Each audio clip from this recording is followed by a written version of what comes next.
Дай видя тук една кърпичка имам ли? Нямам тук.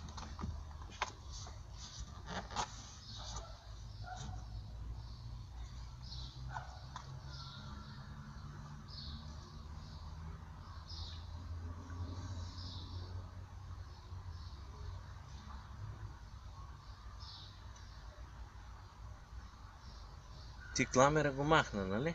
Махна го, да. И сега ако запалят, дали ще спрето и мигани? После?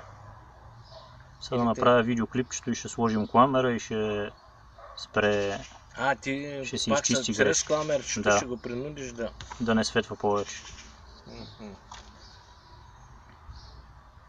Броя мигания по принцип са, ти виждаш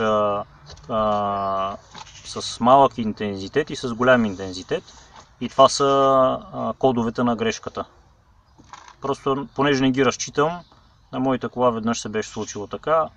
Направих клипче с телефона, пуснах го във форума на Nissan и колегите ми казаха точно какъв е кода на грешката. Но той кога? Утре, от други ден? Да, кога? да. Ще го... Да. После ще ми кажеш. Тук имаше ли място? Имаше, да, до твоята кола имаше място. Тук отляво или отдясно? Отдясно. Той тук спира един с сопел, един колега и той военен, само че живее в този блок. С един опел и винаги с предницата спира, но този път не съм го видял. Миналия път едно младо момче, тъй като тебе, може би по-голям, се заканал да го бие. Защото спрял мотора се е тук пред колата и той трябвало да излезе.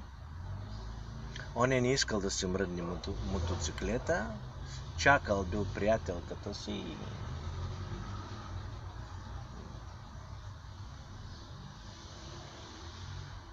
Не знам, много лоша агресия има в тази България вече.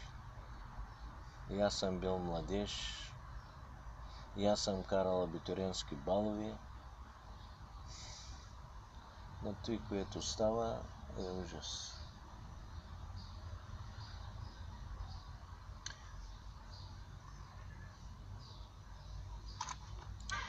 Колко време трябва да е? Готово е.